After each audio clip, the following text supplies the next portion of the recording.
Assalamualaikum warahmatullahi wabarakatuh. Alhamdulillahi rabbil alamin. Allahumma salli wa sallim ala nabiyyina Muhammad wa ala alihi wa sahbihi wa man tabi'ahum bi ihsanin ila yaumiddin. Alhamdulillah, anak-anak, hari ini kita akan melanjutkan pelajaran kita di buku ESPS Bahasa Indonesia kelas 3. Anak-anak, perhatikan di sini, silakan dibuka bukunya di halaman 29. Pada halaman 29, bagian A, menggali informasi tentang konsep perubahan wujud benda dalam kehidupan sehari-hari. Cerita ya dibuat untuk memberikan informasi kepada pembaca atau pendengarnya. Informasi dalam cerita dapat kita ketahui dengan menggali informasi tersebut. Cara pertama, kita bisa mengetahui informasi tersebut yaitu menjawab pertanyaan yang disajikan. Kemudian cara kedua yaitu menentukan ide pokok cerita. Sebelum menggali informasi cerita, hal terpenting yang perlu dilakukan adalah membaca atau mendengarkan. Hal yang penting yang perlu dilakukan adalah membaca atau mendengarkan. Nah, kemudian ide pokok adalah topik atau inti informasi. Ide pokok itu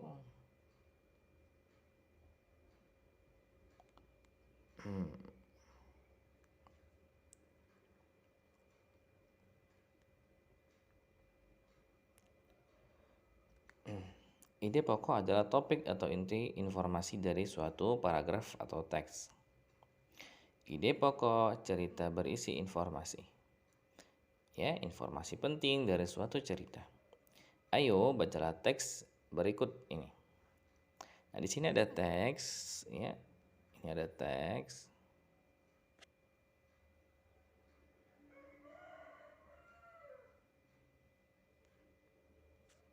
Nanti bisa dibaca, ya. Bisa dibaca. Kemudian perhatikan di halaman berikutnya, halaman 30. Sebelum masuk di halaman 30, perhatikan Ustadz, ini paling penting. Ya. Ini adalah kuncinya. Kuncinya. Bagaimana kita mengetahui inti cerita tersebut? Ya, maksud cerita tersebut apa? Nah, di sini ada kuncinya. Yang pertama, ide pokok paragraf dalam suatu cerita biasanya terdapat di bagian awal atau bagian akhir paragraf. Ya, ini paling jika kita ingin mengetahui apa yang diceritakan di dalam cerita tersebut, itu kita bisa mengetahui dari bagian awal atau akhir paragraf. Ide pokok disebut juga gagasan utama, gagasan pokok, pokok pikiran, atau pikiran utama.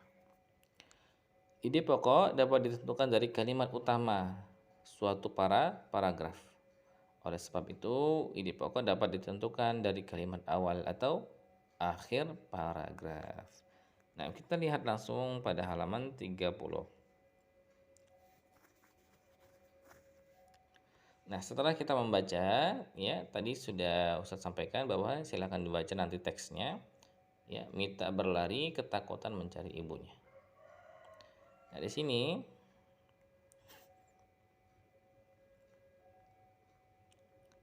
setelah membaca paragraf dengan seksama, ya,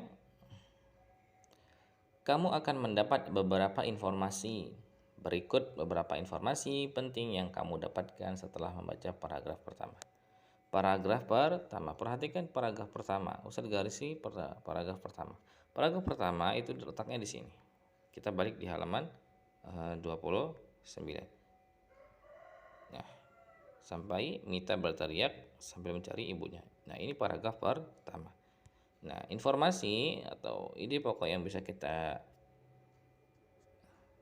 cari pada paragraf pertama,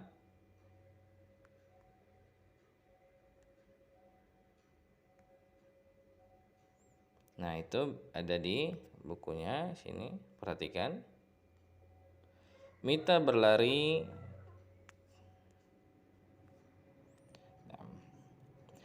Nah, ini yang kita bisa dapat pada paragraf pertama, yaitu yang A, Mita berlari ketakutan mencari ibunya. Ini informasi yang kita bisa dapatkan. Kemudian B, Mita mendengar suara nyaring dari Teko di dapur. C, Teko di dapur mengeluarkan asap. D, tutup Teko di dapur bergerak-gerak dan membuat Mita semakin takut. Nah, ini informasi yang kita dapatkan pada paragraf pertama.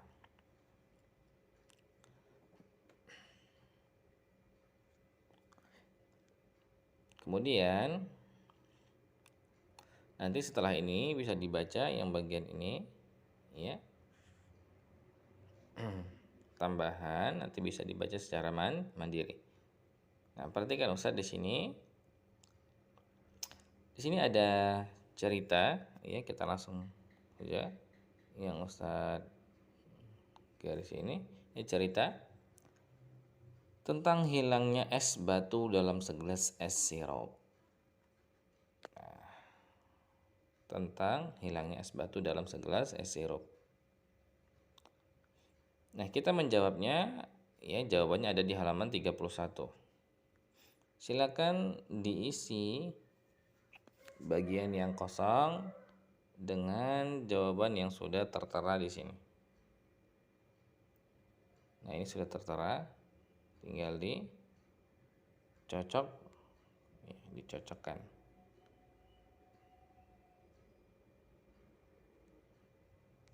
Contohnya di sini saya sampaikan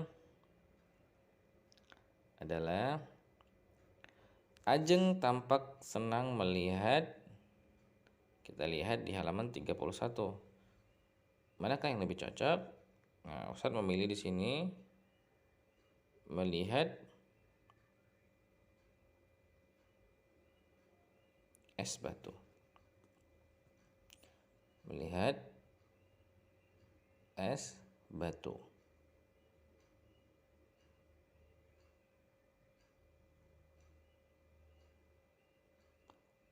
Kemudian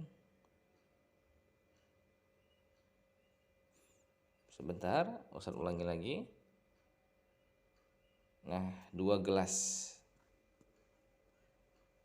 2 gelas.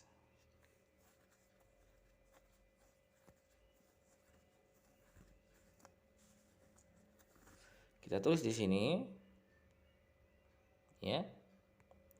Ajeng tampak senang melihat 2 gelas.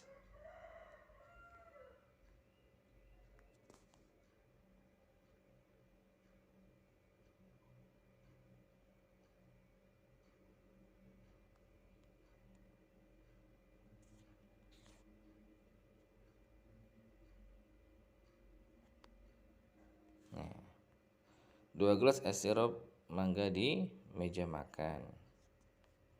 Kemudian kebetulan saat itu cuaca sangat, ya, titik-titik, ya, kosong.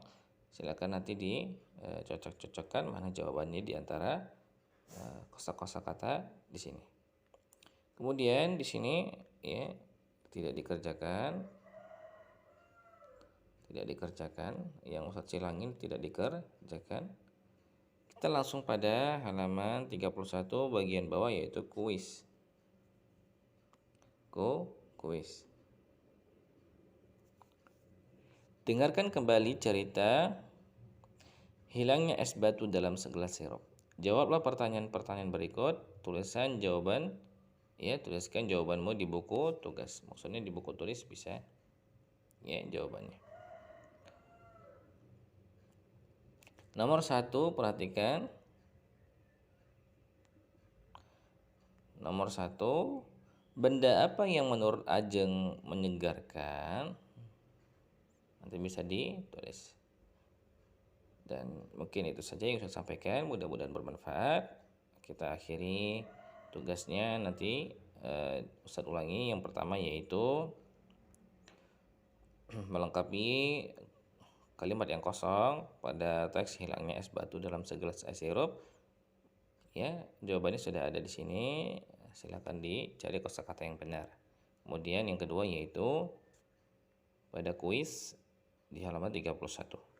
Wassallallahu ala nabiyyina Muhammad wa ala alihi wa sahbihi ajma'in. Subhanakallahumma wa bihamdika asyhadu an la ilaha illa anta astaghfiruka wa atubu ilaik. Wassalamualaikum warahmatullahi wabarakatuh.